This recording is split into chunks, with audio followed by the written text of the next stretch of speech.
तो भाई मेरे आज हम लोग स्टार्ट करने वाले हैं interpretation of statute chapter 3 JIGL marathon है ये और बहुत ही ब्यूटीफुल लेक्चर होने वाला है। अब तक अगर तुम इस चैनल पे बहुत ज़्यादा नए हो तो इस चैनल को सब्सक्राइब जरूर कर लेना, लाइक कर देना वीडियो को एंड सारे नोट्स को डाउनलोड जरूर कर लेना भैया। एग्जामिनेशन से पहले तुमको यही देख के जाना है। ये जो मैंने नोट्स तुमको ड्राफ्ट कर दिया है, ठीक है, ये तुम्हारा पूरा नैया पार लगा देगा, कोई दिक्कत वाली बात नहीं। इतना ईजी इंग्लिश में मैंने लिख रखा है कि तुमको कोई दिक्कत नहीं आएगा और जो चीज़ें तुमको समझ में नहीं आए वो मैंने साइड बाय साइड लिख भी डाला है, ठीक है। तो आपको कोई टेंशन वाली बात नहीं है। बहुत अच्छे से तुमको ये नोट्स जो है वो डाउनलोड कर लेना है हमारे टेलीग्राम चैनल से। सर टेलीग्राम चैनल का लिंक कहाँ से मिल जाएगा हमको? टेलीग्राम चैनल का लिंक आपको डिस्क्रिप्शन में मिल जाएंगे। एंड हाँ जी, इंटरप्रिटेशन ऑफ स्टैट्यूट शुरू होने जा रहा है। ये चैप्टर बहुत ज़्यादा इंपॉर्टेंट है उन स्टूडेंट्स के लिए जो स्टूडेंट्स जो है बहुत अच्छा मार्क्स स्कोर करना चाहते हैं एग्जामिनेशन में, क्योंकि इंटरप्रिटेशन ऑफ स्टैट्यूट से बहुत अच्छा खासा मार्क्स देखने को मिलता है। और ये चैप्टर बहुत ज़्यादा डिफिकल्ट है भी नहीं, ईजी है। लेकिन हाँ, इंटरप्रिटेशन है तो बहुत सारे मैक्सिम्स है, लैटिन टर्म्स है, ये है वो है फलाना ढिमकाना, इसलिए तुमको बहुत डिफिकल्ट लग जाता है ये चैप्टर। लेकिन आज इस वीडियो लेक्चर को देखने के बाद तुमको कोई दिक्कत नहीं आने वाला भाई मेरे। इसी खुशखबरी को लेकर मैं आपको अनुरोध करना चाहता हूँ कि भैया लाइक ज़रूर कर देना इस चैनल को, वीडियो को, एंड चैनल को सब्सक्राइब जरूर कर देना। चलो स्टार्ट करते हैं हम लोग interpretation of statute chapter 3 JIGL। सबसे पहले तो भैया ये हम लोग समझते हैं कि इंटरप्रिटेशन ऑफ स्टैट्यूट का मतलब क्या होता है। इंटरप्रिटेशन का मतलब होता है इंटरप्रेट करना। सर इंटरप्रेट का मतलब क्या होता है? इंटरप्रेट का मतलब होता है मतलब निकालना। मतलब इंटरप्रिटेशन मतलब इंटरप्रिटेशन मतलब हाँ जी, इंटरप्रिटेशन मतलब किसी भी वर्ड का या फिर लॉ का मतलब निकालना ही है इंटरप्रिटेशन ऑफ स्टैट्यूट का मतलब। ठीक है, कि ये वर्ड ये जो लॉ लिखा है ये बोलना क्या चाहता है, उसका ट्रू मीनिंग, उसका क्या बताओ, ट्रू मीनिंग जो है हम लोग ढूंढ पाए, समझ में आ रहा है? ट्रू मीनिंग को निकालना, it is a process of interpretation. समझ में आ रहा है? अब बात यह है स्टैट्यूट। स्टैट्यूट मतलब रिटन लॉ। कौन लिखता है सर लॉ? पार्लियामेंट द्वारा, है ना। पार्लियामेंट द्वारा जो है लॉ निकलता है, पास होके निकलता है, बिल फिर एक्ट बनता है। उसी के हिसाब से देखा जाए तो स्टेट लेजिस्लेचर्स भी हमारे ईच स्टेट में बहुत सारे स्टेट लेजिस्लेचर्स है। हर स्टेट में एक करके स्टेट लेजिस्लेचर है, कहीं कहीं पे दो है। तो ये जो हमारा स्टेट लेजिस्लेचर एंड पार्लियामेंट है ना, वो बनाते हैं स्टैट्यूट। स्टैट्यूट मतलब लॉ, रिटन लॉ, इसको कहा जाता है रिटन लॉ, स्टैट्यूट। तो इसी रिटन लॉ को समझने का प्रक्रिया है इंटरप्रिटेशन ऑफ स्टैट्यूट। इसी रिटन लॉ को समझने का प्रोसीजर है इंटरप्रिटेशन ऑफ स्टैट्यूट। क्या ये समझ में आ रहा है? सीधी बात यह है कि भैया गवर्नमेंट ने जो लॉ निकाला, इसका ट्रू मीनिंग क्या है, इसका तात्पर्य क्या है, तात्पर्य निकालना, मीनिंग निकालना, ट्रू मीनिंग निकालना, वही है इंटरप्रिटेशन। समझना कि ये बोलना क्या चाहता है। समझे भाई मेरे? ये हो चुका है इंटरप्रिटेशन का मतलब। अब हम लोग जाएंगे सीधा पहला टॉपिक जो है सबसे ब्यूटीफुल टॉपिक है। इंटरप्रिटेशन ऑफ स्टैट्यूट से पहले ही आता है ये टॉपिक, इंटरप्रिटेशन स्टार्ट करने से पहले ही आ जाता भैया topic casus omissus rule. Casus omissus rule, या फिर कह सकते हो कासूस ओमनिसस रूल। ठीक है, बहुत सारे लोग अलग अलग इसका मतलब जो है प्रोनाउंसिएशन निकलता है। मैं कहता हूं इसको कैसस ओमनिसस रूल। ठीक है, ये क्या है? ये एक सिचुएशन है जो कवर्ड नहीं है किसी भी स्टैट्यूट या फिर लेजिस्लेशन पे, उसके बारे में बात करता है। मतलब कैसस ओमनिसस जो है ना, ये एक प्रकार का सिचुएशन है, एक प्रकार का क्या बताओ, सिचुएशन है। It is assumed to be left out. वो सिचुएशन जो है ना, हम लोग अज्यूम करके चलते हैं कि उसको हम लोगों ने छोड़ दिया, लेफ्ट आउट कर दिया ऑन पर्पस। सर इस टॉपिक के बारे में कुछ लॉ नहीं बनाए, कुछ रूल नहीं बनाए, क्यों नहीं बनाए? तो आप बोल दोगे कैसस ओमनिसस रूल, क्योंकि हमने इंटेंशनली जो है इसको इंक्लूड नहीं किया है। ठीक है, वो सिचुएशंस जो स्टैट्यूट और रेगुलेशंस में कवर्ड नहीं है। एंड जजेस should not add anything that's not there. इस बात का याद रखना।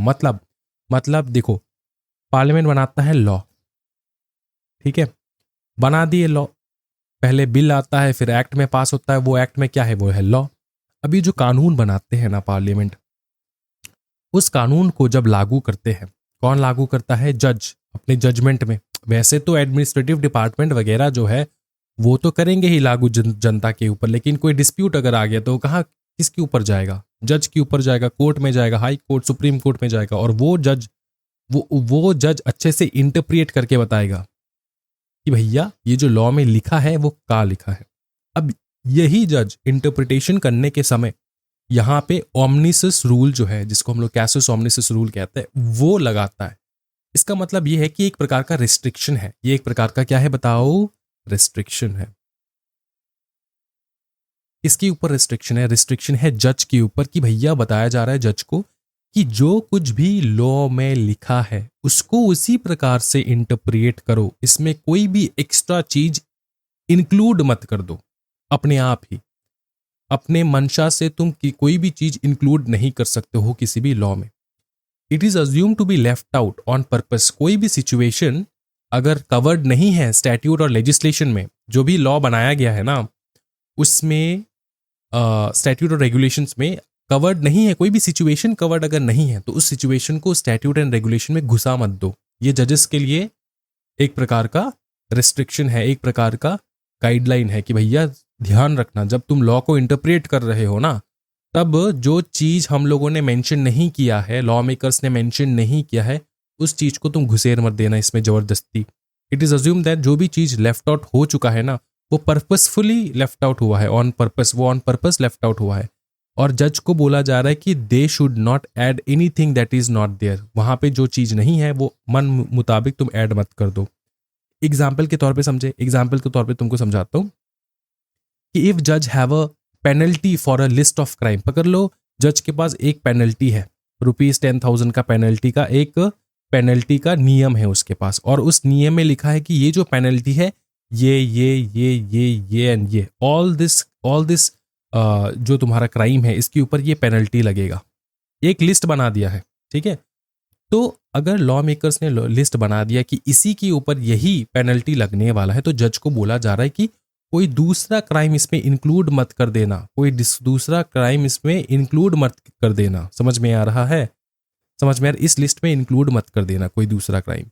इफ जजेस have a penalty for a list of crime and a new crime comes up, कोई नया क्राइम आ चुका है, तो जजेस को बोला जा रहा है जजेस can not include that crime in the list. जज को बोला जा रहा है कि तुम जज, नया क्राइम आया भैया, नया कुछ इन्वेंशन हुआ है क्राइम की दुनिया में, तो वो क्राइम जो है ना तुम इस लिस्ट में इंक्लूड मत कर दियो, उसके लिए अलग से हम लोग लॉ बनाएंगे, अलग से रेगुलेशन बनाएंगे। क्या ये समझ में आया? ठीक है। तो ये कॉसेस ऑमनिसिस एक प्रकार का रिस्ट्रिक्शन गाइडलाइन है टू द जजेस।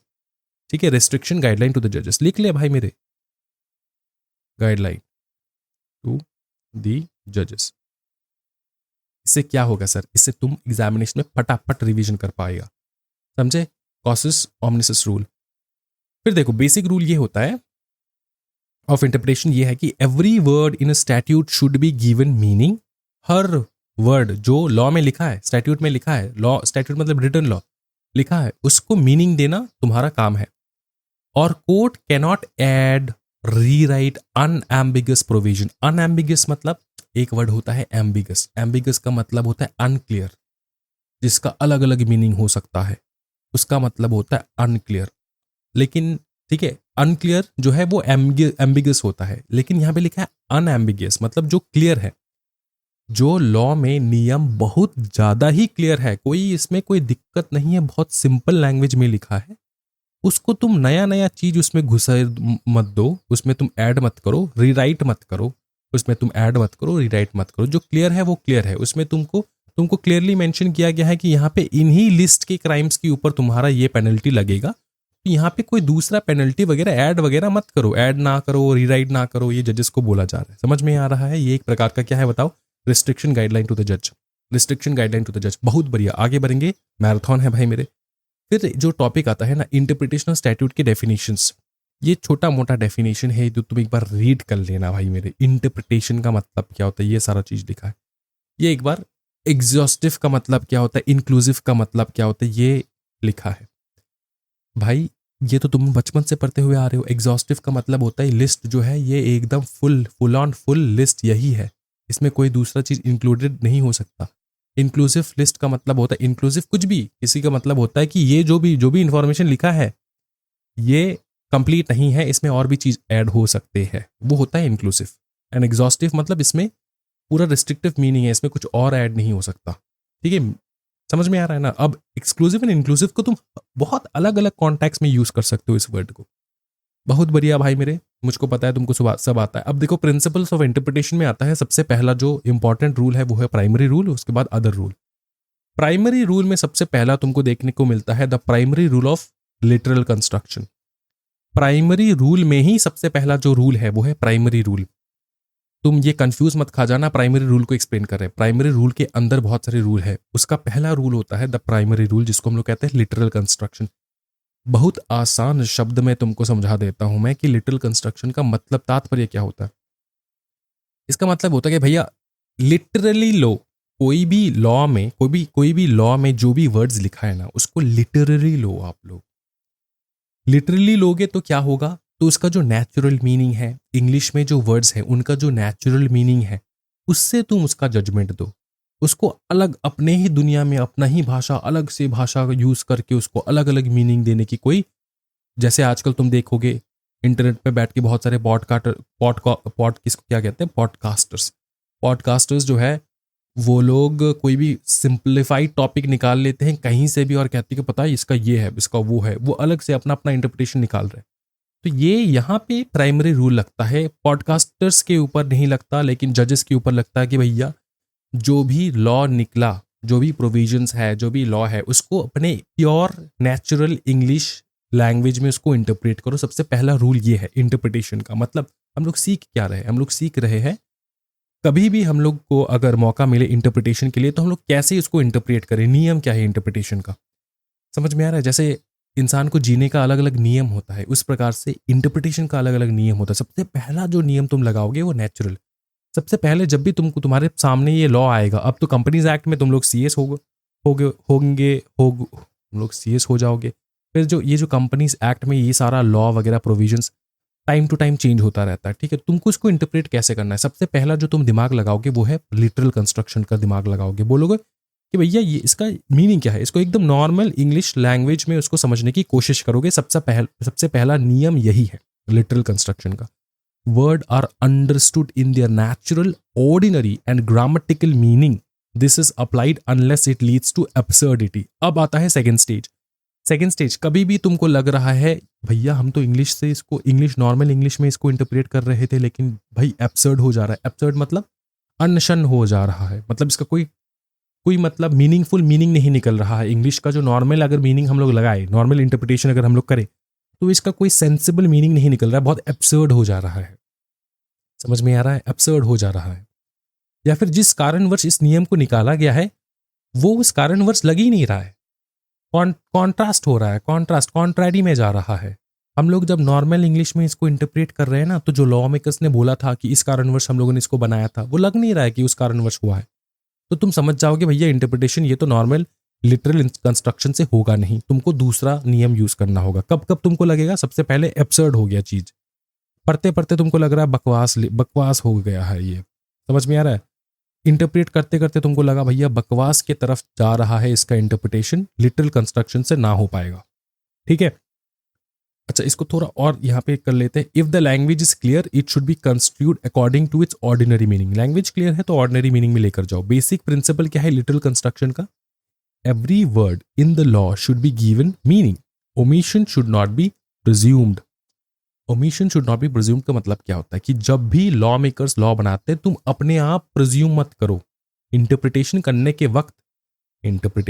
के वक्त उस चीज का मतलब निकालने के समय पे तुम अपने आप ही दिमाग में ऐसा मतलब दिमाग मत चलाओ कि तुम ऐसा सोच रहे हो कि भैया मेरे को लगता है कि इसमें कुछ मिसिंग है, मेरे को लगता है कुछ ओमिट हुआ है इस लॉ में। इस प्रकार का दिमाग मत लगाओ। Omission should not B presume, तुम ऐसा प्रिज्यूम मत करो कि यहाँ पे कुछ ओमिशन हुआ है। जो लिखा है सही लिखा है, उसको उस हिसाब से तुम इंटरप्रेट करो। नहीं आ पा रहा है इंटरप्रिटेशन तो हमसे पूछ लो, हम है टीचर, तुमको समझा देंगे इंटरप्रिटेशन कैसे होता है। या फिर किसी और से पूछ लो, लेकिन पूछ लेना। अब खुद से इंटरप्रिटेशन कर रहे हो तो सबसे पहला रूल लगाओगे लिटरल कंस्ट्रक्शन का रूल। ठीक है, अब पकड़ लो एब्सर्ड हो गया, कॉन्ट्रारी जा रहा है, जिसके कारण वर्ष ये स्टैट्यूट ये लॉ लाया गया। ठीक है, तो एब्सर्ड हो गया तो तुम दूसरा बाकी सारे जो नियम है ना उसको फॉलो करोगे। अब सेकंड नियम में आता है तुम्हारा मिस्चिफ रूल। मिस्चिफ रूल क्या कहता है? मिस्चिफ रूल लगता है एम्बिगियस प्रोविजन में। ये है एब्सर्ड, एब्सर्ड, ये है एब्सर्ड। एब्सर्ड मतलब बकवास हो जाना, ठीक है, मीनिंगलेस, सेंसलेस हो जाना, ठीक है। जब सेंसलेस हो जाएगा तो प्राइमरी रूल छोड़ दोगे।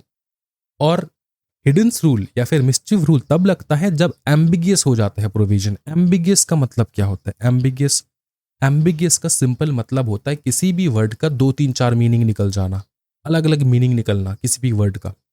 पकड़ लो लॉ में कोई वर्ड ऐसा मेंशन्ड है जिसका 2 3 4 मीनिंग निकलता है। अब लॉ मेकर कौन सा मीनिंग यूज करेगा?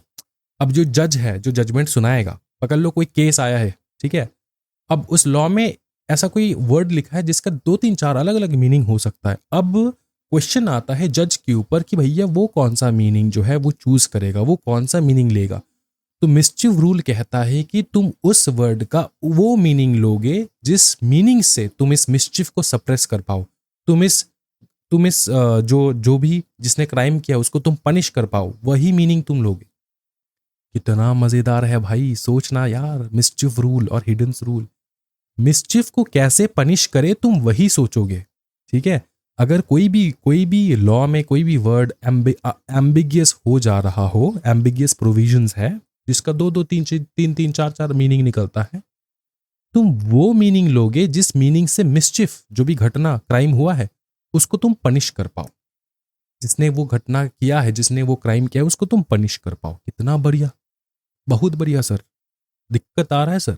दिक्कत आ रहा है कि नहीं बताओ? मतलब समझने में कोई problem? No problem, life is easy. देखो अब इसमें क्वेश्चन आता है, outline the 4 points to interpreting statute. अच्छा, 4 बहुत महत्वपूर्ण जो है ना तुमको पॉइंट्स याद रखना है। पकड़ लो कोई भी वर्ड एम्बिगस हो रहा है, पकड़ लो कोई भी ऐसा वर्ड है, ऐसा कोई वर्ड है, ठीक है, जो जिसका 2 3 4 मीनिंग निकलता हो। वर्ड हो सकता है, प्रोविजन हो सकता है, सेंटेंस हो सकता है, लाइन हो सकता है। तो इतना ज्यादा अगर कोई किसी भी लाइन, किसी भी वर्ड, किसी भी लॉ में जो भी लिखा है उसका अगर अलग अलग मीनिंग निकल रहा है, तो क्वेश्चन तो नॉर्मल फॉर्मूला तो यही है ना कि तुम वो चूज करोगे जिससे तुम मिस्चिफ को पनिश कर पाओ, वही तो है फॉर्मूला। अब तुम चूज कैसे करोगे? तुमको पता कैसे चलेगा कि कौन से मीनिंग को हम लोग चूज करें, है ना? तुम एज ए जज तुमको पता कैसे चलेगा कि कौन से मीनिंग को हम लोग चूज करें, कौन से मीनिंग को हम लोग चूज करें जिससे मिस्चिफ को पनिशमेंट मिलेगा? तो ये है क्वेश्चन मार्क। उस टाइम पे तुमको ये 4 प्रिंसिपल्स याद रखना है। पहला प्रिंसिपल तुमको सोचना है कि जो मैं एक्ट पढ़ रहा हूं, जो मैं एक्ट इंटरप्रेट करने की कोशिश कर रहा हूं जिसका 2 3 4 मीनिंग निकलता है, इस एक्ट से पहले कॉमन लॉ क्या था? कॉमन लॉ क्या था मतलब नॉर्मल नियम क्या था? अब जो ये एक्ट लाया गया ना, जो ये जज इंटरप्रेट कर रहा है जिसका 2 3 4 मीनिंग निकल रहा है, इस एक्ट को लाने का कोई रीजन तो होगा। तो वो रीजन कैसे निकालोगे? रीजन तुम ऐसे निकालोगे कि तुम देखोगे इस एक्ट से पहले कॉमन लॉ क्या था, वो तुम देखोगे कि कॉमन लॉ क्या था। जैसे तुमको पता चल गया कि अच्छा ये था कॉमन लॉ, अब तुम देखोगे कि ये जो कॉमन लॉ था इसको हटा के हम लोगों ने एक्ट लाया। इसका मतलब ये है कि इस कॉमन लॉ में कुछ ना कुछ डिफेक्ट था। तो तुमको आइडेंटिफाई करना है उस डिफेक्ट को कि इस कॉमन लॉ में क्या डिफेक्ट था जिसके कारणवश ये एक्ट लाया गया, ठीक है। What was the mischief and defect for which the common law did not provide?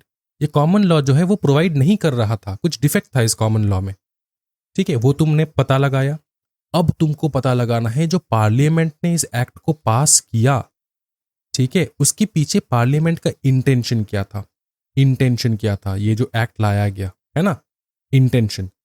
उसके बाद तुम लास्ट में तुम पता लगाओगे कि इंटेंशन मतलब एक्ट लाया गया कोई प्रॉब्लम सॉल्व करने के लिए, है ना। तो वो जो प्रॉब्लम सॉल्विंग है ना, वो प्रॉब्लम सॉल्व हो रहा है, वो जो रेमेडी है, प्रॉब्लम सॉल्व कैसे होता है? रेमेडी देके। वो जो रेमेडी लाया गया थ्रू द एक्ट, वो किस कारणवश लाया गया, किसको प्रोटेक्ट करने के लिए लाया गया ये एक्ट? समझ में आ रहा है ये एक्ट क्यों लाया गया, किसको प्रोटेक्ट करने के लिए? फॉर एग्जाम्पल मैं तुमको समझाता हूँ, कंपनीज एक्ट क्यों लाया गया? फॉर एग्जाम्पल सिक्योरिटीज मार्केट का एक्ट पकड़ लो, सिक्योरिटीज लॉ, ठीक है, सेबी, ये सेबी क्यों लाया गया, उसको क्यों इंटरप्रेट किया गया, उसको क्यों कंस्टिट्यूट किया गया बाय द पार्लियामेंट, बताओ। हाँ जी, स्टॉक मार्केट हमारे भलाई के लिए, है ना, हमारे भलाई के लिए, इन्वेस्टर्स के भलाई के लिए, सो दैट इन्वेस्टर्स को अच्छे से प्रोटेक्ट करके रख पाए SEBI. Securities exchange board of India, बताओ ना भाई मेरे। तो ये जो लाया जाता है ना लॉ, उसका ट्रू मीनिंग समझते कि वो किसको प्रोटेक्ट करने के लिए। तो तुम ये रेमेडी जो है, ये क्या रीजन है रेमेडी का, किसको प्रोटेक्ट के लिए ये रेमेडी लाया गया। जब ये जो चार पॉइंट तुम अपने आप से बात करके तुम निकाल लोगे, तब तुमको पता चल जाएगा, अच्छा मेरे को कौन सा मीनिंग चूज करना है। क्योंकि जिस कारणवश इस एक्ट को लाया गया, जिस रेमेडी को देने के लिए, वही रेमेडी ना मैं दूंगा, तो तब जाके तुमको पता चलेगा कि चलो ठीक है, ये वाला हम लोग चूज करते हैं। क्योंकि प्रीवियस जो लॉ था वो सॉल्यूशन नहीं दे रहा था, ये एक्ट जो है ये सॉल्यूशन देता है। और ये जो मेरा चॉइस है, मैंने चॉइस किया ये वाला प्रोविजन, इस चॉइस से ये जो मिस्चिव है, इसको पनिशमेंट मिलता है। तो ये पूरा साइकोलॉजिकल थिंग है जो जज के दिमाग में चलता है कि हम जो इसको पनिशमेंट देंगे, भैया एक्ट में तो ये चीज़ लिखा है, लेकिन अलग अलग मीनिंग निकलता है इस चीज़ का, तो इसको हम लोग कैसे पनिश करें, है ना। तो पनिश करने के लिए तुमको सोचना होगा, पहला स्टेप ये है, पनिश करने के लिए तुमको सोचना होगा कि भैया ये जो एक्ट आया, इससे पहले कौन सा कॉमन लॉ था, वो कौन सा कॉमन लॉ ने डिफेक्ट था उस कॉमन लॉ में, फिर पार्लियामेंट ने उस डिफेक्ट को ठीक करने के लिए क्या क्या रेमेडी निकाला। तो और रीज़न क्या था रेमेडी का, है ना, रेमेडी का रीज़न क्या था, उस मतलब इसको सॉल्यूशन का रीज़न क्या था। तो ये सारा चीज़ जब तुम अपने आप सोच लोगे, अच्छे से दिमाग में चल जाएगा, तब तुमको सुविधा होगा, वो हेल्प करेगा तुमको चूज करने के लिए कि कौन सा मीनिंग हम लोग ले। भाई बताओ, अब भी समझ में नहीं आया मिस्चिव रूल और हिडन्स रूल? ऐसा तो हो ही नहीं सकता, मैं बेट लगा सकता हूँ किसी भी स्टूडेंट्स के साथ कि तुमको समझ में नहीं आया, ऐसा हो ही नहीं सकता, हो ही नहीं सकता भाई मेरे, ना ना, मानूंगा ही नहीं मैं। तो एक चीज याद रखियो भैया, ये है मिस्चिव रूल और हिडन्स रूल। कोई दिक्कत हो तो एक बार रिपीट पे सुन लेना इस चीज को। When words allow multiple interpretation, courts should adopt the one that shall suppress the mischief and advance the remedy. Umeed Singh versus Raj Singh का केस है। In Sodra Devi's case, the Supreme Court stated that Hiddens rule applies when words are ambiguous and capable of multiple meaning. तो ये सारा जो case law है ना, ये तब तुम कब मेंशन करोगे, तब मेंशन करोगे जब हिडन्स रूल से रिलेटेड कोई भी क्वेश्चन आ गया एग्जामिनेशन में, छपा छप केस लॉ लिख दोगे। उमीद सिंह वर्सेस राज सिंह, सोदरा देवी केस, ये सारा मैंने शॉर्ट्स बना के इंस्टाग्राम में डाल रखा है, तुम लोगों ने देखा भी नहीं होगा शायद। समझ में आ रहा है? चलो याद रखियो ये सारा चीज, ठीक है। दिक्कत हो तो कमेंट सेक्शन जिंदाबाद। रूल ऑफ रीजनेबल कंस्ट्रक्शन आता है तीसरा जो प्राइमरी रूल के अंदर आता है वो है rule of reasonable construction. Rule of reasonable construction में एक मैक्सिम है जो कहता है उट रेस मैजिस वैलिएट कंपैरेट, ठीक है, बहुत फेवरेट मैक्सिम है मेरा, उट रेस मैजिस वैलिएट कंपैरेट। इसका मतलब ये होता है to understand the sensible meaning of law. क्या बताओ? To understand the sensible meaning of law. Reasonable construction, जब भी तुम पढ़ते इंटरप्रेट करते लॉ को इंटरप्रेट करते तुमको लग रहा है कि भैया समझ में कुछ नहीं आ रहा है, तो तुमको इसको उस चीज को समझना कैसे है। तुम तो गूगल नहीं कर पाओगे, नया लॉ आया है, गूगल को खुद नहीं पता, समझे? तो सर जेमिनाई कर लेंगे, सर चैट जीपीटी कर लेंगे, अरे उनको खुद नहीं पता, नया लॉ आया है, सुनना। To understand the sensible meaning of the law, तो तुमको खुद से जो है सेल्फ रिलायंट होना होगा, सेल्फ अवेयर होना होगा कि भैया इसको इंटरप्रेट इस प्रकार से करते, कैसे? रीजनेबल कंस्ट्रक्शन की सेंसिबल मीनिंग क्या बनता है इस लॉ को इंटरप्रेट करने का, वो हम लोग चूज करेंगे, उस प्रकार से इंटरप्रेट करेंगे, ठीक है। रूल ऑफ रीजनेबल कंस्ट्रक्शन क्या कहता है? While words are generally given their ordinary meaning, a strict literal approach can sometimes lead to unreasonable outcome. इसका मतलब ये होता है कि जब हम लोग ना इंटरप्रेट करते रहेंगे ना, और स्ट्रिक्टली इंटरप्रेट करेंगे इस वर्ड का यही मीनिंग, फॉर एग्जाम्पल, एक एग्जाम्पल के तौर पे तुमको समझाता हूँ। शेल का एक वर्ड है, मे का एक वर्ड है, तुम पढ़ोगे आगे जाके। कंपनीज एक्ट में क्या लिखा है पता है? कंपनीज एक्ट में लिखा है कि कंपनी लॉ में लिखा है कंपनीज में be formed for a lawful purpose, ऐसा लिखा है। अब इसको अगर तुम स्ट्रिक्टली पढ़ना चाहो, एक एक वर्ड का नेचुरल मीनिंग निकाल के पढ़ना चाहो, तुम अपने इंग्लिश टीचर को ये दिखाओगे, बोलोगे सर इसका मीनिंग बताइए, इंग्लिश में लिखा है, वो बताएगा कंपनी जो है ना बाबू, वो लॉफुल पर्पस के लिए बन सकता है। अगर तुम पूछोगे कि सर नहीं बनाया लॉफुल पर्पस के लिए, तो इंग्लिश टीचर बोलेगा नहीं नहीं बनाया तो ठीक है, कोई दिक्कत नहीं, अनलॉफुल पर्पस के लिए भी बन सकता है, कोई टेंशन नहीं है। तुम पूछोगे क्यों, तो वो बताएगा भाई ये जो मे लिखा है ना, इसका तात्पर्य होता है शायद, शायद वो लॉफुल पर्पस के लिए बने। ठीक है, इसका मतलब ये है कि ये मैंडेटरी नहीं है कि ये लॉफुल पर्पस के लिए ही बनेगा। अब तुम लॉ पढ़ रहे हो, एज अ कंपनी सेक्रेटरी बैठे हो अपने ऑफिस में कैबिन में और ये पढ़ रहे हो companies may be formed for a lawful purpose. अब तुम पढ़ते पढ़ते तुम्हारा आंख से आंसू गिर रहा है, तुम अपना माथा पटक रहे हो। क्यों पटक रहे हो? क्योंकि तुमको समझ में नहीं आ रहा है कि ये कैसे लिख दिया, ये चीज कैसे लिख दिया कि may be formed for a lawful purpose. इसको तो मैंडेटरी होना चाहिए था। तुम माथा पीट रहे हो अपने डेस्क पे कि ये तो मैंडेटरी होना चाहिए था, इसको ये मे कैसे लिख दिया। मैंने इंस्टीट्यूट को फोन लगाया तो इंस्टीट्यूट ने बोला मे ही होगा। ठीक है, तो तुम माथा पीट रहे हो। तो तुम्हारे लिए सो दैट तुम माथा पीटने का दरकार ना लगे, इसलिए यहाँ पे एक रूल है इंटरप्रिटेशन में। जब भी तुमको लगे कि कोई ऐसा वर्ड है जिससे कोई सेंस नहीं बनता, कोई कोई अनरीजनेबल आउटकम निकलता है, कोई सेंस नहीं बनता, अनरीजनेबल मीनिंग निकल रहा है इस चीज का, तो उसको तुम रीजनेबल मीनिंग पे बदल दोगे। मे को तुम पढ़ोगे शेल में, मे के तुम पढ़ोगे शेल में। कंपनी मे को तुम तब इंटरप्रेट, लिखा तो है मे, लेकिन तुम इंटरप्रेट करोगे शेल में। Shall be formed for a lawful purpose. Sir इतना कंफ्यूजन का क्या क्या मतलब, इतना कंफ्यूजन का? लॉ मेकर्स ने शेल क्यों नहीं लिखा? उनका मर्जी, उनको मजे मजे करने थे। इतना सिंपल लिख देंगे तो उनका वैल्यू कम हो जाएगा ना भाई। मेरे इजी इंग्लिश में लिख दिया तो ऐसा बहुत सारा केस होता है भाई, ऐसा बहुत सारा केस हुआ है, मतलब पास्ट में, तुमको पता नहीं है। कॉन्स्टिट्यूशन में भी बहुत सारा ऐसा केस हुआ है। कभी कभार ऐसे लॉ मेकर्स ने उनको मतलब लिखा है लॉ कि किसी को समझ में ना आए, उनका वैल्यू बढ़ाने के लिए भाई, उनको दरकार लगाने के लिए कि हाँ उनका वैल्यू है। और ये throughout the world same ही है, ऐसा नहीं कि हमारे यहाँ पे स्पेशली है।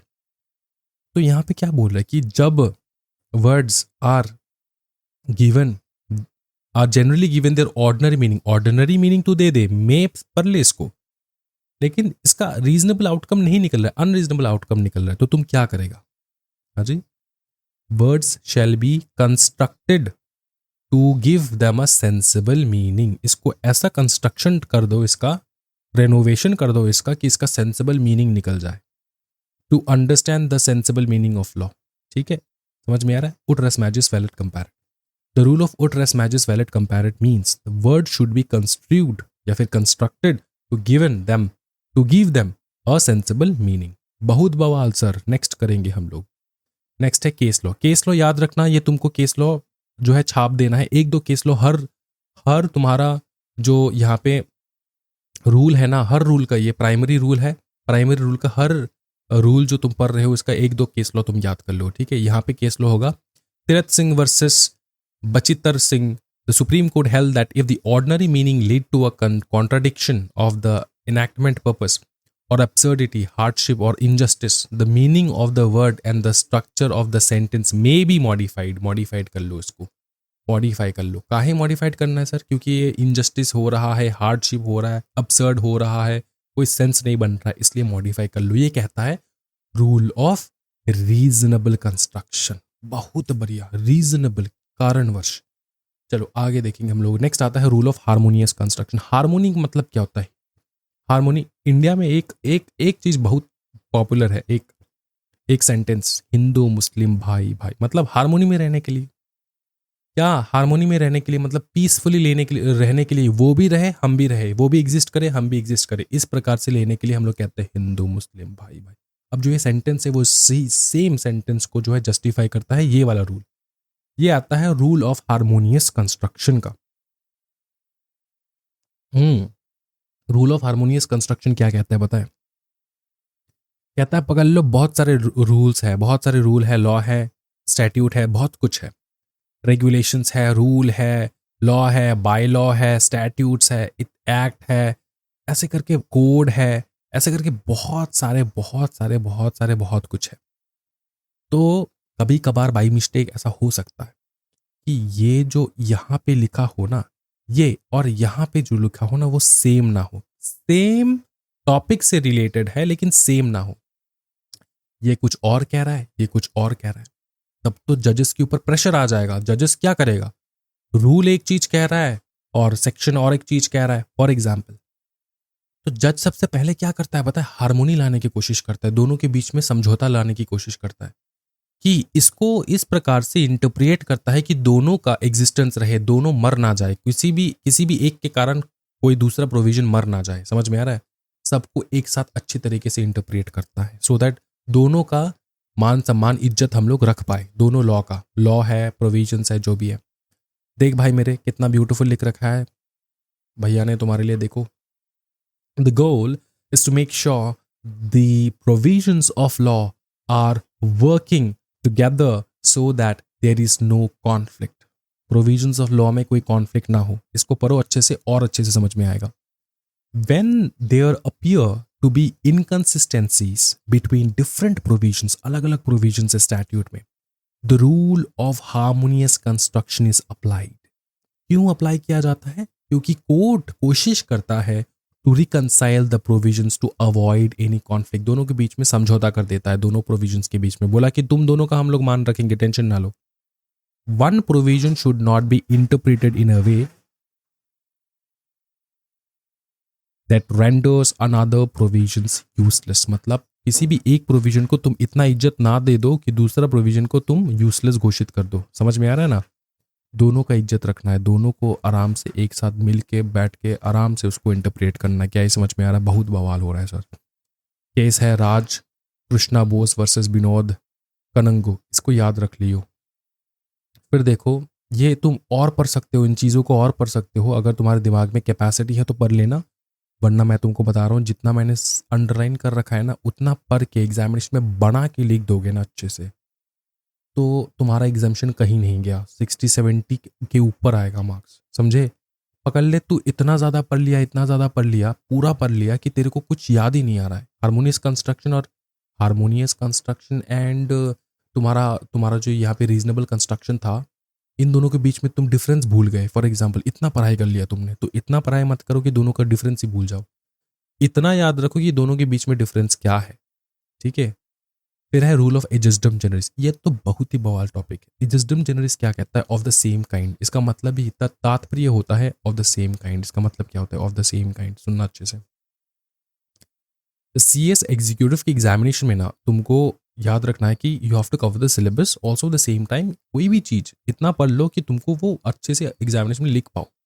इतना ज़्यादा मत पढ़ लो कि हाँ इन्फॉर्मेशन मेरे को बुद्धि गेन करना है इसलिए हम लोग पढ़ रहे, ऐसा नहीं करो। वो प्रोफेशनल के बाद जब तुम प्रैक्टिस में आ जाओगे तब तुमको वैसे भी स्पेशलाइज्ड एरिया में जाना है।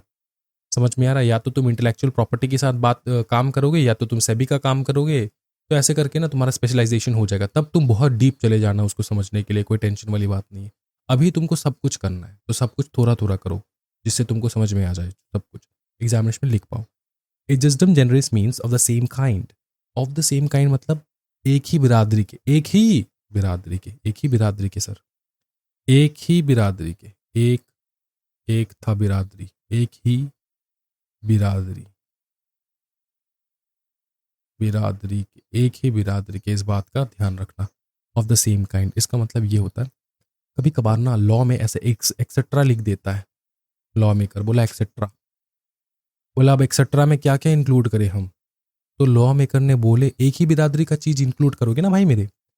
एग्जाम्पल के तौर पे समझाए, पकड़ लो। लॉ में कि कोई भी स्टैट्यूट है, स्टैट्यूट मतलब क्या सर? स्टैट्यूट मतलब स्टैच्यू, क्या स्टैट्यूट मतलब रिटन लॉ। लॉ स्टैट्यूट मतलब लॉ जो कि रिटन है। अच्छा, लॉ में ऐसा लिखा है कि काऊ, गोट, ठीक है, cow, goat, cat, dog and other animal, ऐसा लिखा है फॉर एग्जाम्पल। तो ये अदर एनिमल तुम क्या इंक्लूड करोगे? लॉ मेकर क्या मतलब जज क्या इंक्लूड करेगा इसमें? Tiger lion? Tiger lion? Answer है नो। तो क्या इंक्लूड करेगा भैया? एक ही बिरादरी के चीजों को इंक्लूड करो ना। ये क्या है? ये डोमेस्टिकेटेड एनिमल्स है। उसका काइंड पता करो सबसे पहले, उसका काइंड क्या है।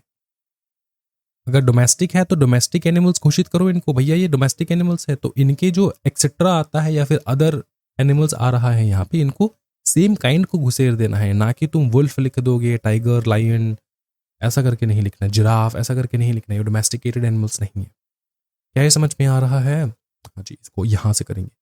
When general word follow specific word in a statute.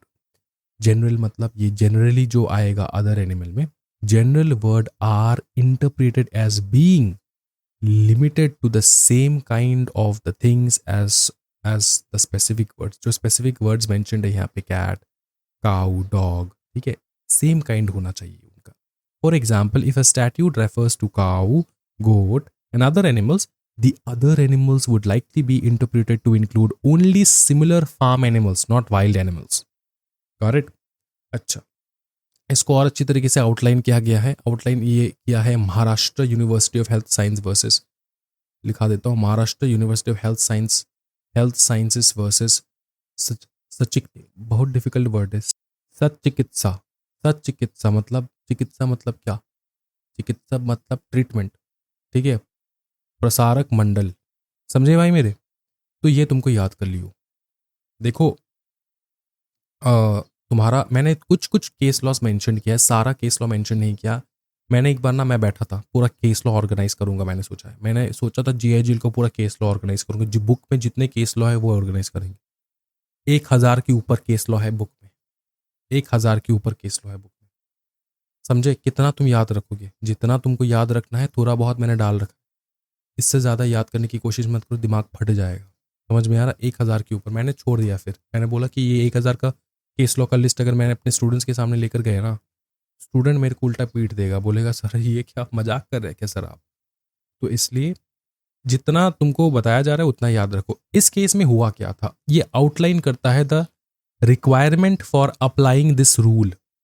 ठीक है, requirement for applying this rule. ये रूल क्या कहता है? रूल कहता है the statute contains an enumeration of specific word. मतलब स्टैट्यूट जो है उसमें एन्यूमरेशन, एन्यूमरेशन का मतलब होता है लिस्ट। भाई मेरे तो टेंशन ना ले, तेरे इंग्लिश का जो कमजोरी है मैं स्ट्रॉन्ग कर दूंगा। एन्यूमरेशन जो है उसका मतलब होता है लिस्ट ऑफ स्पेसिफिक वर्ड। किसी भी स्टैट्यूट में कोई ऐसा लिस्ट है जहाँ पे स्पेसिफिक वर्ड है। The specific word constitutes a class और कैटेगरी। इस स्पेसिफिक वर्ड्स को एक क्लास में घोषित कर दो सबसे पहले। कौन से क्लास का, कौन सा बिरादरी, कौन सा काइंड का, ठीक है। फिर द क्लास और कैटेगरी इज नॉट एग्जॉस्टेड। और तुमको ये भी पता होना चाहिए कि ये जो क्लास है ये कैटेगरी एग्जॉस्टेड नहीं है। डोमेस्टिक एनिमल्स की कैटेगरी में सिर्फ यही आते क्या? नहीं। फिर तुम इसको ऐड करोगे, general word should follow the specific word. General word को फॉलो करो जो इसकी बिरादरी का है। जैसे कि अगर काउ एंड गोट लिखा है तो तुम लिखोगे cat and dog, general word में आ जाएगा, ठीक है। डोमेस्टिकेटेड एनिमल्स है।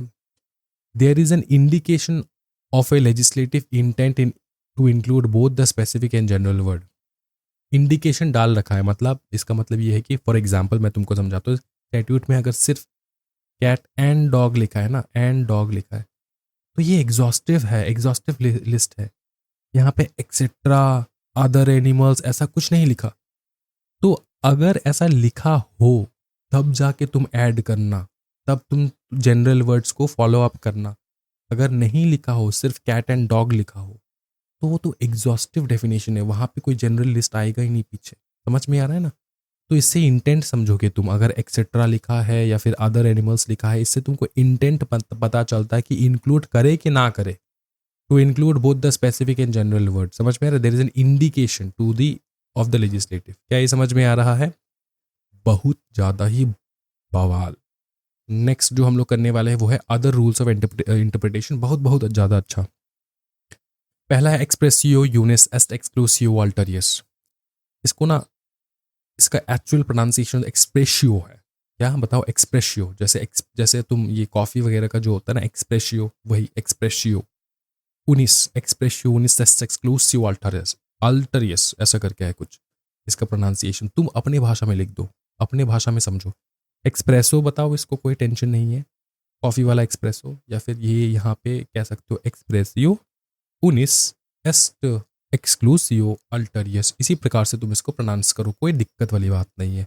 मैक्सिमम क्या कहता है, तात्पर्य क्या है, वो मैटर करता है। तात्पर्य ये है कि one thing express mention of one thing excludes all other. सबसे पहले तुमको मीनिंग समझाऊंगा, फिर तुमको समझाऊंगा इसको याद कैसे रखना है। मीनिंग ये है कि अगर मैंने एक्सप्रेसिवली मेंशन किया है कोई भी चीज, तो ये सिंपल समझाता है कि मैंने कोई दूसरा चीज को एक्सक्लूड किया है। Express mention of one excludes the others. For example तुमको समझाऊं, मैं क्लास ले रहा हूं, या फिर अभी इसी वीडियो में पकड़ लो, मैंने अगर कहा कि जितने भी लड़के हैं वो काइंडली एक हार्ट जो है वो सेंड करो यहीं पे मैसेज पे कमेंट सेक्शन में, ठीक है। क्या बोला मैंने?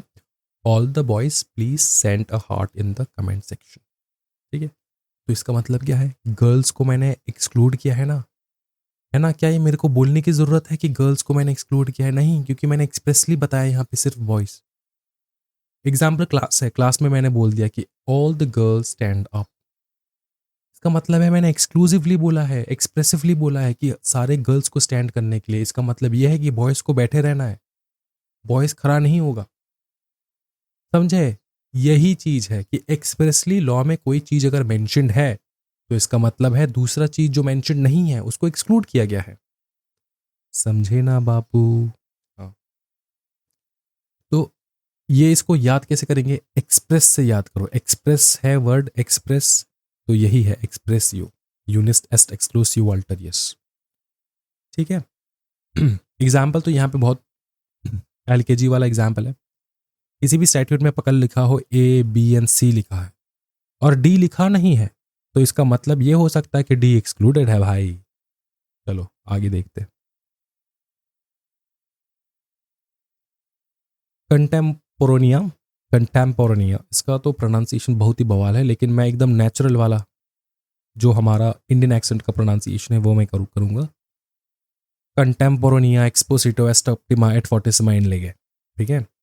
कंटेम्पोरोनिया एक्सपोसिटो एस्ट ऑप्टिमा एट फोर्टिसिमा इन लेगे, इसका मतलब क्या होता है? इसका मतलब ये होता है कि contemporaneous exposition is the best and strongest in law. इसका मतलब और मतलब समझाओ सर, इतना अंग्रेजी नहीं आता। इसका और मतलब ये होता है कि जब भी हम लोग इंटरप्रिटेशन करेंगे ना, जब भी हम लोग इंटरप्रिटेशन करेंगे किसी भी स्टैट्यूट का, अगर लो 2001 में कोई लॉ बना है, उसको आज 2025 में तुम लगा रहे हो किसी भी केस में, सर इतना पुराना लॉ अभी चल रहा है क्या भैया? ब्रिटिश काल का लॉ चल रहा है अभी भी, तुमको क्या लगता है? जो 2050 2025 में तुम लगा रहे हो इस केस के ऊपर, तुम यही लॉ 2021 वाला लगा रहे हो। अब इस 2021 का जो सिचुएशन था तब तो अलग होगा ना सिचुएशन, तब सिचुएशन अलग था होगा। अब सर्कमस्टेंसेस, सिचुएशन सब कुछ अलग है। अब 2025 में सब कुछ चेंज हो चुका है। तो तुम प्रेजेंट डे के हिसाब से इसको इंटरप्रेट करोगे या 2001 के हिसाब से इंटरप्रेट करोगे? बताओ। अगर तुम बहुत विद्वान हो तो तुमको पता चलेगा ये चीज। आंसर है भाई मेरे कि तुम इसको इंटरप्रेट करोगे 2001 वाला, क्योंकि जब ये बना, इस लॉ का ट्रू मीनिंग तभी निकल सकता है कि उस समय पे वो कंडीशंस क्या थे जब ये लॉ बने, वो अगर तुम समझने की कोशिश करोगे तो इस लॉ का ट्रू मीनिंग तुम निकाल पाओगे, असली इंटरप्रिटेशन तुम कर पाओगे कि क्या इंटेंशन था उन लॉ मेकर्स का ये जो लॉ बनाया गया। The interpretation given to a statute by those who lived at the time it was passed और बाय जजेस of that era is constituted the best, is considered the best.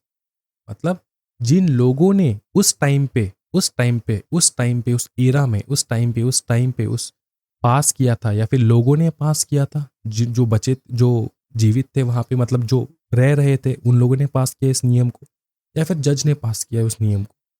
तो उस time पे जो इंटरप्रिटेशन निकाले थे उन लोगों ने, जो भी बोला था, इसका मीनिंग बोला था, वही बेस्ट मीनिंग होता है किसी भी लॉ को इंटरप्रेट करने का। तो तुम 2001 का अगर लॉ पढ़ रहे हो तो उसको इस प्रकार से इंटरप्रेट करोगे, वो 2001 में जो इंटरप्रिटेशन था उसी हिसाब से तुम इसको इंटरप्रेट करोगे, ठीक है। This is because they are likely to have understood the legislature's intention best. इसका इस क्यों 2001 का क्यों हम लोग इंटरप्रिटेशन करें, 2025 का क्यों नहीं करें? क्योंकि तुमको तब पता चलेगा, उसको 2001 जैसा अगर इंटरप्रेट करोगे तुमको पता चलेगा कि असली कारण क्या था। असली कारण क्या था लेजिस्लेचर का। लेजिस्लेचर मतलब बताओ ना, पार्लियामेंट, वही पार्लियामेंट, ठीक है, या फिर स्टेट लेजिस्लेचर कह लो, जो नियम बनाते हैं उनका क्या ट्रू इंटेंशन था, वो तुमको पता चलेगा, वो तुमको पता चलेगा। समझ में आ रहा है? यह है कॉन्टेम्पोरेनी एक्सपोजिटोस्ट ऑप्टिमाइड फॉर्टिसिमाइन लेके सिंपल भाषा में समझाए तो भैया किसी भी लॉ को इस प्रकार से इंटरप्रेट करो जिस प्रकार से इसको पहली बार इंटरप्रेट किया गया था। अरे भाई साहब, क्लियर कर दिया तुम्हारा पत्ता एकदम। हम किसी भी लॉ को किस प्रकार से इंटरप्रेट करना है उस हिसाब से इंटरप्रेट करो,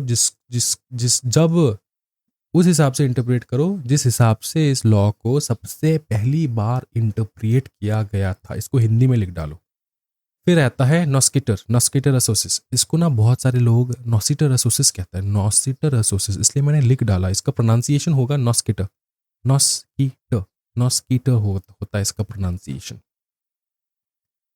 ठीक है, नॉस्किटर असोसिस, ठीक है। या फिर तुम कर सकते हो देसी स्टाइल में कर सकते हो, नॉसिटर असोसिस कह सकते हो, कोई दिक्कत वाली बात नहीं, लेकिन तुमको करना है, छोटा मोटा वर्ड है, इसको तुम याद रख सकते हो। नॉस्किटर असोसिस का मतलब होता है सेम है इसका जो है ना, और इसका जो है तुम्हारा एजिस्टम जनरस का लगभग सेम ही है। नॉस्किटर असोसिस और एजिस्टम जनरस का सेम ही है। नॉस्किटर असोसिस में कहा जाता है cat, dog, cow and other animals domestic है ना।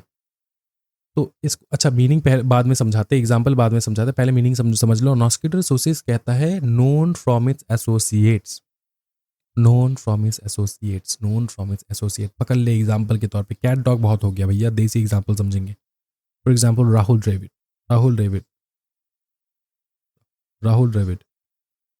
ठीक है, राहुल द्रविड़, सचिन, सिद्धू पाजी, फिर है हमारा मलिंगा। तो ये तो हमारा नहीं है, हमारा ही है भाई, मुंबई इंडियंस का। सुनना, राहुल, सचिन, फिर आगे सिद्धू पाजी, मलिंगा। अगर मैं अब तुमसे पूछूं ये लिस्ट देने के बाद कि भाई ये राहुल द्रविड़ कौन है, तुमको पकड़ लो पता ही नहीं है राहुल द्रविड़ के बारे में, तुमको सिर्फ ये इसी के बारे में पता है, सचिन, सिद्धू एंड मलिंगा के बारे में पता है। पकड़ लो तुमको राहुल द्रविड़ के बारे में पता नहीं, इसको पता कैसे करोगे तुम? ऐसा लॉ लिख दिया मैंने कुछ जहाँ पे इनका नाम था, इनके बारे में तुमको पता नहीं, तुम कैसे इसको पता करोगे? तब आता है नॉस्किटर असोसिस। नॉस्किटर असोसिस का मतलब होता है know by its associates, known from its associates. तो तुम पता करोगे कि सचिन कौन है, सिद्धू पाजी कौन है, मलिंगा जी कौन है। ये सारे हैं क्रिकेटर्स, बल्ला बैट बॉल खेलने वाले लोग। तो तुम ये एनालाइज करके समझोगे, इंटरप्रेट करोगे, भैया ये भी एक क्रिकेटर ही है, ये भी एक क्रिकेटर ही है। तो लॉ में कभी कभार तुमको बहुत सारे लिस्ट में बहुत सारे नाम है, तुमको किसी को पता नहीं है कि ये क्या है, तुम उसको कैसे पहचानोगे? तुम पहचानोगे बाय द एसोसिएट्स। नोन कैसे पहचानोगे? Known from its associates. इसको हम लोग जान रहे हैं इसके एसोसिएट्स की वजह से। इसको पहचानने का तरीका इसके एसोसिएट्स को पहचानो, समझे? Noscitur associates. This means the meaning of the word can be known from its associates. मतलब इस वर्ड का मीनिंग इसके एसोसिएट से हम लोग पता कर सकते हैं। The meaning of the word in a statute can be judged by the word surrounding it. The surrounding words can clarify any ambiguity. मतलब अगर तुमको कोई डाउट हो रहा है, कोई एम्बिगस चीज़ लग रहा है, तुमको लग रहा है कि अच्छा ये उसका दूसरा मीनिंग भी हो सकता है, इसका दूसरा भी हो सकता है, कोई और मीनिंग भी हो सकता है, तुम उसके एसोसिएट्स को अच्छे से पढ़ लो। एसोसिएट्स को पहचान लिए तो इसको पहचान लिए। सारे क्या क्रिकेटर्स है तो ये भी क्रिकेटर है। क्या समझ में आ चुका है? बहुत ज़्यादा बॉल। फिर आता है स्ट्रिक्ट एंड लिबरल कंस्ट्रक्शन। बहुत सिंपल है, strict construction and liberal construction. Strict construction narrow होता है एंड लिबरल कंस्ट्रक्शन ब्रॉडर होता है। मतलब सर, मतलब ये होता है कि स्ट्रिक्ट जब भी तुम कोई इंटरप्रिटेशन करोगे, स्ट्रिक्टली कब करोगे? स्ट्रिक्टली तब करोगे जब वो स्ट्रिक्ट वाला लॉ होगा। जैसे कि एग्जाम्पल के तौर पे टैक्स लॉ बहुत स्ट्रिक्ट लॉ होता है। टैक्स लॉ में क्या लिखा है, जो भी प्रोविजंस लिखे हैं वो स्ट्रिक्टली तुमको प्रोविजंस को थोड़ा भी इधर उधर, किसी भी नागरिक के लिए कोई भी टैक्स लॉ में जो प्रोविजन है सारे नागरिक के लिए सेम है। किसी के लिए कोई दूसरा, किसी के लिए कोई तीसरा, ऐसा नहीं है, सबके लिए सेम है। तो इस प्रकार का अगर लॉ है तो उसको हम लोग कहते हैं स्ट्रिक्ट लॉ। जो नैरो होता है इस पे स्ट्रिक्ट कंस्ट्रक्शन लगता है, इस पे क्या लगता है, स्ट्रिक्ट कंस्ट्रक्शन लगता है। उसी तौर पे अगर तुम देखोगे लिबरल कंस्ट्रक्शन का, तो वो ऐसे लॉ होते हैं जो थोड़ा लिबरल है, थोड़े तुम उसको थोड़ा बेंड कर सकते हो, तुम उसको थोड़ा लिबर्टी दे सकते हो। जैसे consumer protection law, consumer protection law में जो भी नियम कानून लिखा है ना, ये फॉलो होता है, ये लागू होता है अलग अलग टाइप के सिचुएशंस के हिसाब से। समझ में आ रहा है? एग्जाम्पल के तौर पे समझाऊं, पकड़ लो तो तुमने किसी भी साबुन को यूज़ किया, सोप को यूज़ किया, ठीक है, सोप को तुमने यूज़ किया, सोप निकला जहरीला, तुम्हारा स्किन हो गया बर्न, तुम्हारा फेस का स्किन हो गया बर्न, ठीक है। अब इसके लिए तुमको चाहिए कंपेंसेशन। तुम गए कंज्यूमर कोर्ट गए, तुम कंज्यूमर कोर्ट में तुम्हारा जो जजमेंट आएगा ना, तब तुम्हारा वैल्यू देखा जाएगा, कितना तुम्हारे ऊपर कंपेंसेशन लगा। अगर पकड़ लो शाहरुख खान को हो गया स्किन में कोई डिजीज, एस आर के, तो उसको कंपेंसेशन मिलेगा करोड़ों में, 10 करोड़, 50 करोड़, इस प्रकार से कंपेंसेशन मिलेगा। पकड़ लो राम श्याम जोधू मोदू, पकड़ लो कोई छोटा मोटा रिक्शा ड्राइवर फॉर एग्जाम्पल, उनको अगर कुछ हो गया तो उनको कंपेंसेशन मिलेगा 1000 में या फिर लाख में, मैक्स टू मैक्स यही होगा कंपेंसेशन, 1000 में ही होता है, ठीक है। ये क्यों? डिपेंडिंग अपॉन कि तुम्हारा वैल्यू क्या था, तुम्हारा जो नुकसान हुआ इस कारणवश, ठीक है ना, तुम्हारा जो नुकसान हुआ, तुम्हारे स्किन को जो नुकसान हुआ, जिसके कारण तुम्हारे डे टू डे लाइफ में नुकसान हुआ, वो कितना ज़्यादा इम्पैक्ट आता है, वो डिपेंड करता है। तो इसलिए यह है लिबरल कंस्ट्रक्शन, ये स्ट्रिक्ट कंस्ट्रक्शन नहीं है कि दोनों को करोड़ रुपए मिलेगा। समझ में आ रहा है? यह है कंज्यूमर प्रोटेक्शन लॉ। एग्जाम्पल के तौर पे मैंने बता दिया, consumer protection law used for remedial और बेनिफिशियल स्टैट्यूट्स। फिर है this statutes are interpreted broadly to promote their purpose. उनका पर्पस क्या है? कंज्यूमर को प्रोटेक्ट करने के लिए, इसलिए उसको हम लोग ब्रॉडली इंटरप्रेट करते हैं। ब्रॉडली, ब्रॉडर है और ये नैरोअर है, बहुत ज़्यादा ही बवाल हो रहा है सर। फिर आगे देखेंगे हम लोग, लास्ट है प्रिजम्पशंस। लास्ट नहीं है तो टॉपिक 9 है, बाकी जो टॉपिक्स आएंगे ना फटाफट फटाफट खत्म होगा, कोई टेंशन वाली बात है ही नहीं। सबसे पहला है प्रिजम्पशन। प्रिजम्पशन का मतलब क्या होता है? जब तुम लॉ को इंटरप्रिएट करोगे ना, तो तुमको कुछ प्रिज्यूम करके रखना होगा कि लॉ कैसा है, और लॉ को हम लोग किस प्रकार से इंटरप्रिएट करेंगे।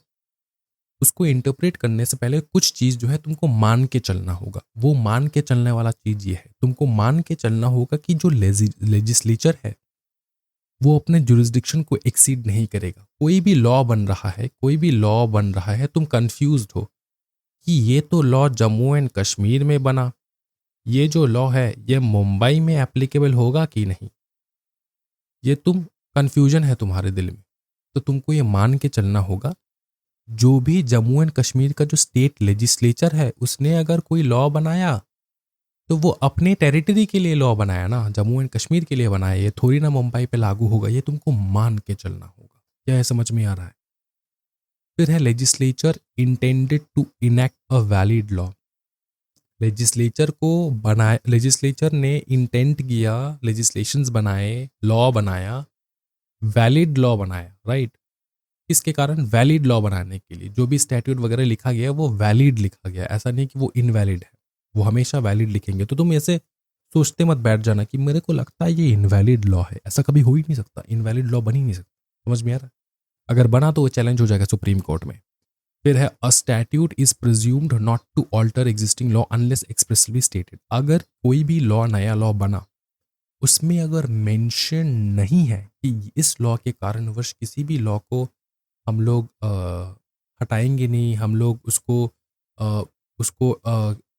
उसका जो एग्जिस्टेंस है उसको हम लोग मिटाएंगे नहीं, इस प्रकार का अगर लिखा नहीं है तो तुम मान के चलना है कि ये लॉ इंडिपेंडेंट है और किसी लॉ के साथ इसका कोई रिलेशन नहीं है, इसको मान के चल सकते। लेकिन अगर किसी भी लॉ, ऐसा लॉ निकला जिसमें लिखा है, ठीक है, लिखा है कि हाँ इस लॉ के कारण ये जो 2, 3, 4 बाकी लॉस है वहाँ पे इस जगह पे इस जगह पे चेंजेस होगा, ऐसा अगर लिख दिया तो चेंजेस हो जाएगा, ठीक है ना। तो तुमको मान के चलना होगा।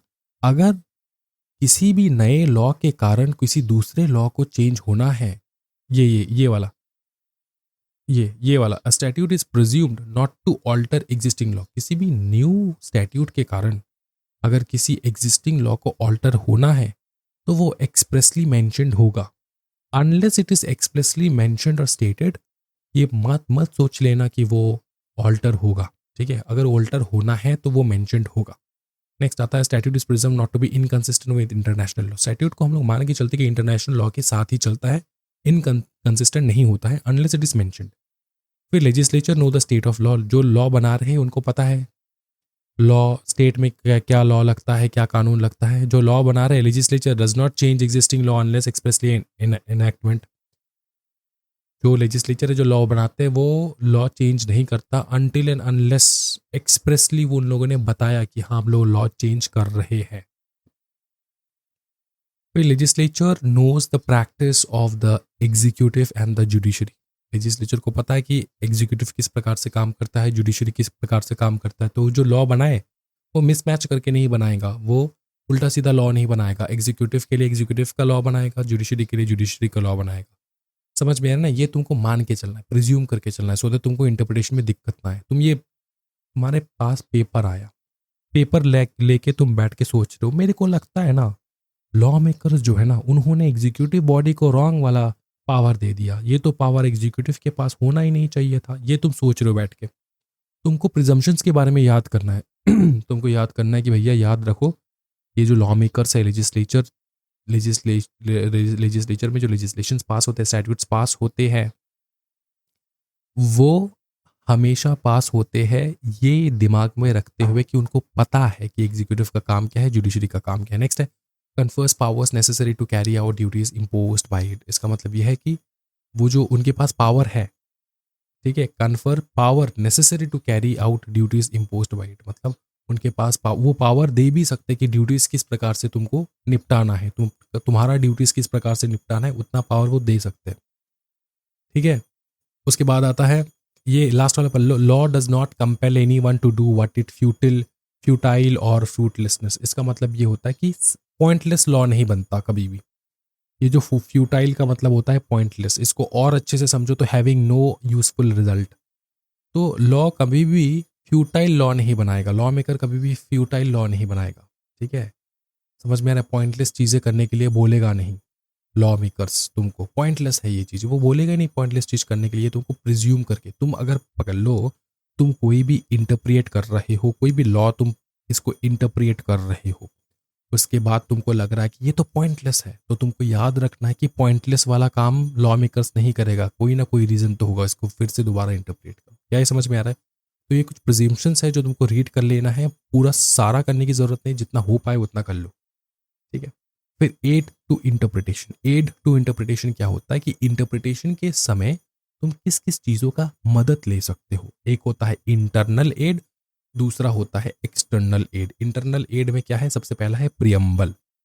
पकड़ लो कॉन्स्टिट्यूशन ऑफ इंडिया पढ़ रहे हो तुम, या फिर कोई भी लॉ पढ़ रहे हो, स्टैट्यूट वगैरह कोई भी लॉ पढ़ रहे हो, उसमें प्रियम्बल लिखा होता है। कॉन्स्टिट्यूशन ऑफ इंडिया में प्रियम्बल में क्या है? बेसिक आइडिया तो है कि इस कॉन्स्टिट्यूशन किस बारे में है, किस किस चीज़ के ऊपर बात करते हैं कॉन्स्टिट्यूशन, ये तो बेसिक तुम्हारा प्रियम्बल में निकल जाता है। तो कोई भी एक्ट अगर तुमको पढ़ना है, ठीक है, उसका प्रियम्बल पढ़ो तो तुमको पता चल जाए कि ये किस बारे में बात करना चाह रहा है, ठीक है। Introduction of the statute, constitution, statute मतलब वही लॉ एंड कॉन्स्टिट्यूशन का इंट्रोडक्शन तुमको मिल जाएगा। समझ में आ रहा है? उसके बाद आता है मार्जिनल नोट्स।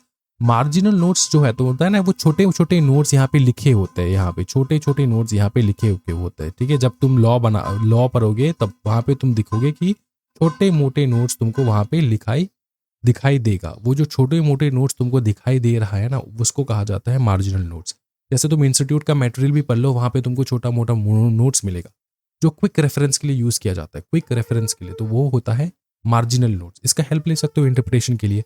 फिर आता है हेडिंग, जो टाइटल होता है उसका हेडिंग पढ़ के पता चलेगा कि ये किस बारे में है। फिर है डेफिनेशन, फिर है प्रोविजंस, फिर आता है इलस्ट्रेशंस, फिर आता है शेड्यूल। शेड्यूल जो है ये जैसे कंपनीज एक्ट में 7 शेड्यूल है, कंपनीज एक्ट के साथ साथ तुम्हारा 7 शेड्यूल पड़ता है, क्योंकि वहाँ पे रूल्स लिखे हैं। तो उस हिसाब से एक्ट के साथ साथ शेड्यूल्स भी रहेगा जो तुमको और अच्छा क्लेरिफिकेशन देगा किसी भी एक्ट के बारे में, किसी भी लॉ के बारे में। समझ में आ रहा है? तो यह है इंटरनल एड, ठीक है, ये है इंटरनल एड। ये इंटरनली तुमको उसी मटेरियल में मिल जाएगा, उसी तुम्हारा एक्ट में मिल जाएगा, तुम इसके मदद से तुम इसको इंटरप्रेट कर सकते हो। इसके अलावा आता है तुम्हारा एक्सटर्नल एड टू इंटरप्रिटेशन, जिसमें आता है पार्लियामेंट्री हिस्ट्री।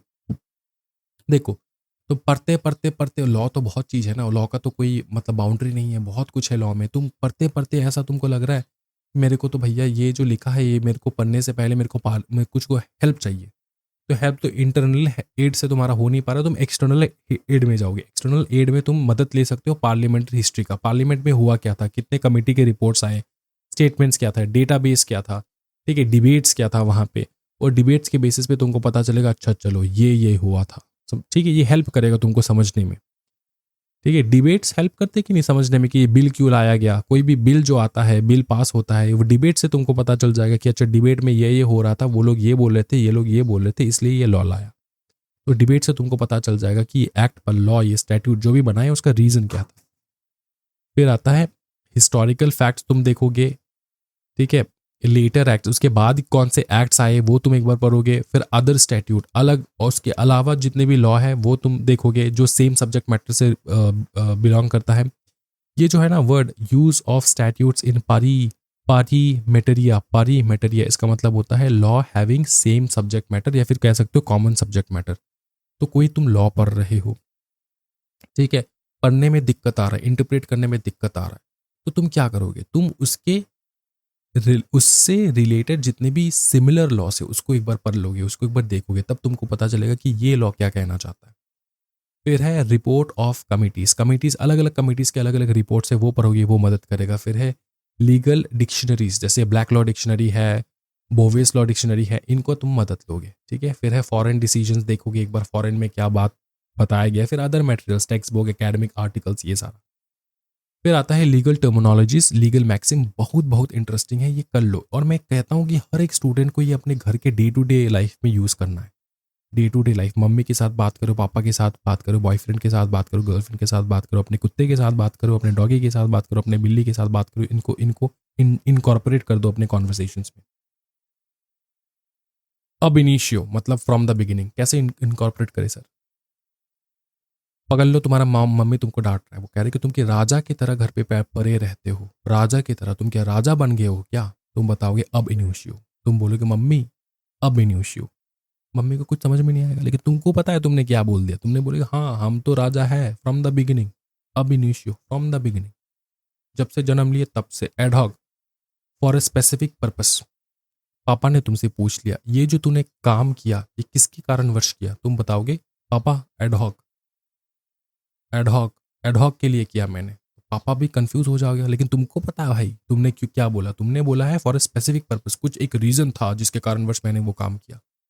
फिर है एनिमस पोसिडेंडी, इसका मतलब होता है intention to possess something, intention to possess something. तुम ये क्यों करना चाहते हो? तुम्हारे गर्लफ्रेंड ने तुमसे पूछ दिया तुम ये क्यों कर रहे हो, तुम ये क्यों करना चाहते हो, तुम बताओगे एनिमस पोसिडेंडी, मतलब उसको कुछ समझ में नहीं आएगा, तुमको पता है कि तुम्हारा इंटेंशन है उसको पाने का, इसलिए तुम ये कर रहे हो, इंटेंशन टू पोजेस समथिंग। फिर एक caveat emptor, let the buyer be aware, ये तो तुमको कॉन्ट्रैक्ट और लॉ में तुमको देखने को मिल जाता है। Let the buyer be aware मतलब बायर को पता होना चाहिए कि वो क्या प्रोडक्ट लेके जा रहा है, कैविएट एम्प्टर। फिर है डी फैक्टो मतलब इनफैक्ट, इनफैक्ट की जगह तुम डेली कॉन्वर्सेशंस में ये जो वर्ड यूज करते हो ना, इनफैक्ट इनफैक्ट इनफैक्ट, इसकी जगह तुम कहने लग जाओ de facto, de facto, de facto. Ratio decidendi मतलब the reason for a decision.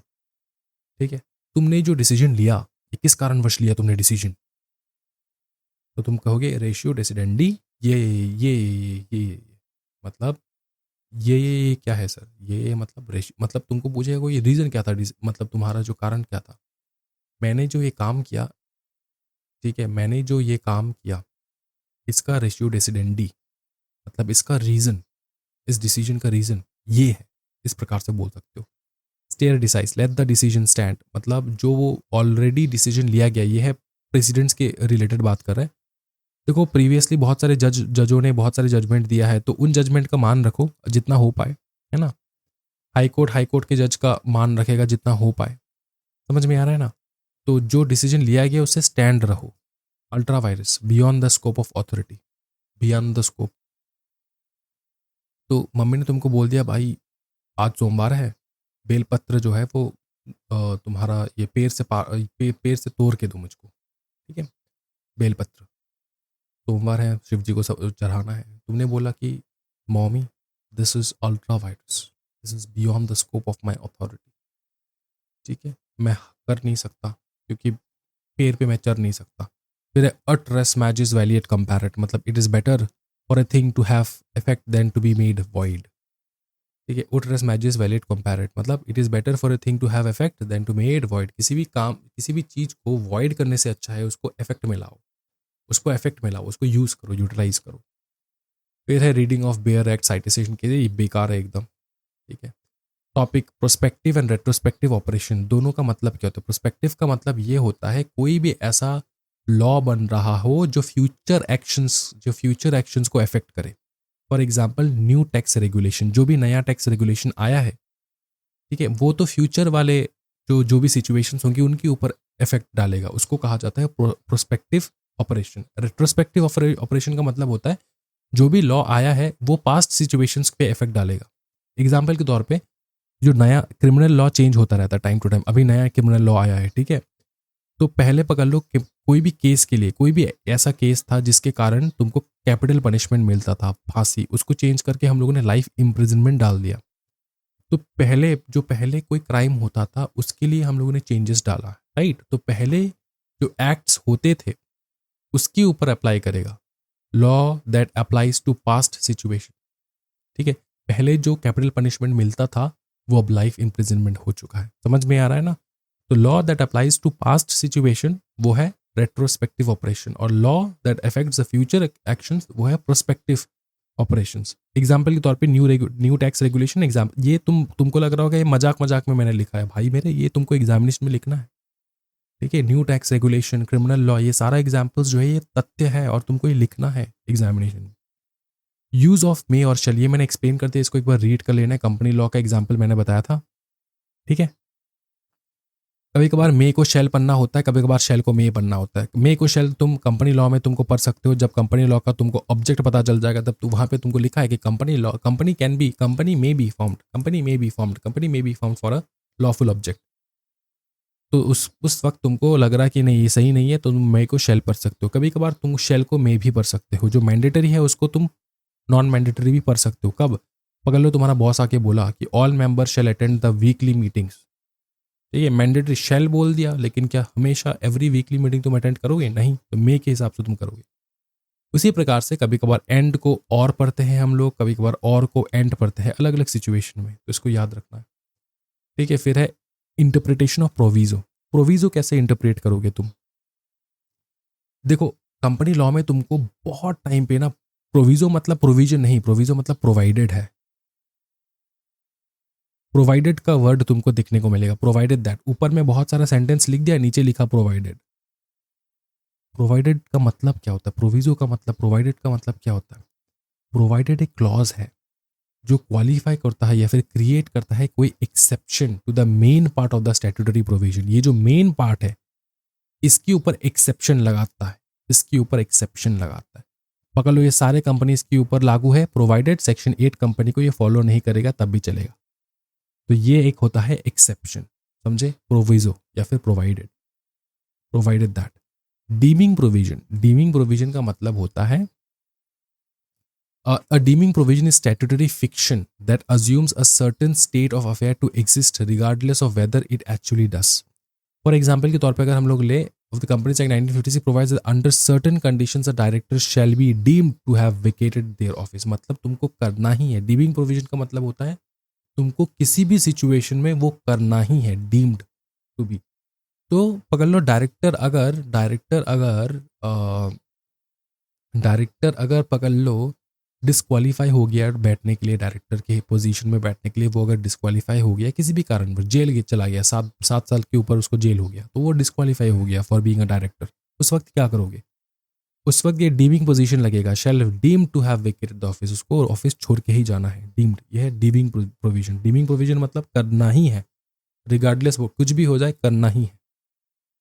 ठीक है, फिर है रिपंगेंसी विद अदर स्टैट्यूट। अगर रिपंगेंट हो रहा है अदर स्टैट्यूट के साथ, क्या होगा? तुमको रिजॉल्व करना है। If there is any inconsistency और कॉन्फ्लिक्ट बिटवीन दो लॉ, दो अलग अलग स्टैट्यूट, दोनों अलग अलग चीज कह रहा है, तो कोर्ट क्या करेगा? उसको रिजॉल्व करेगा। यही है रिपंगेंसी विद अदर स्टैट्यूट। फिर conflict between general provision special provision, कहीं पर भी अगर कोई जनरल प्रोविजन लिखा है, कहीं पर कोई स्पेशल प्रोविजन लिखा है, तो तुमको हमेशा स्पेशल प्रोविजन को ज़्यादा इंपॉर्टेंस देना है, याद रखना। फॉर एग्जाम्पल बैंकिंग कंपनी जो है ना, बैंकिंग कंपनी तो कंपनी है, नॉर्मल कंपनी है, उसके ऊपर कंपनीज एक्ट लागू होता है। इंश्योरेंस कंपनी के ऊपर कंपनी एक्ट लागू होता है, लेकिन उनके लिए ना अलग से कुछ प्रोविजन है जो आरबीआई ने बना रखा है, स्पेशल प्रोविजंस। तो जब जब उनके लिए स्पेशल प्रोविजंस बना रखा है, तो वो उनका जनरल प्रोविजन जो कंपनीज एक्ट में है वो फॉलो नहीं करेंगे। उनके लिए जो स्पेशल प्रोविजन बना रखा है वो फॉलो किया जाएगा। When there is a conflict between a general provision and a special provision on the same subject matter, the special provision generally prevails, मतलब special provision को ही मान्यता देगा। ठीक है, इसका एक मैक्सिम है, इसको तुम क्या प्रोनाउंसिएशन कैसे करोगे? जनरालिया। इसको तुम पढ़ने जाओगे तो जनरलिया पढ़ लोगे, नहीं, जनरलिया है इसका प्रोनाउंसिएशन। फिर स्पेशली बस पढ़ोगे तुम, यह है स्पेशल बस। ठीक है, स्पेशल बस, ठीक है, इसको स्पेशली बस नहीं पढ़ना है, स्पेशल बस पढ़ना है। प्रोनाउंसिएशन इसको ये ऐसे याद रखना है, लेकिन लिखने के टाइम पे यही लिखना है।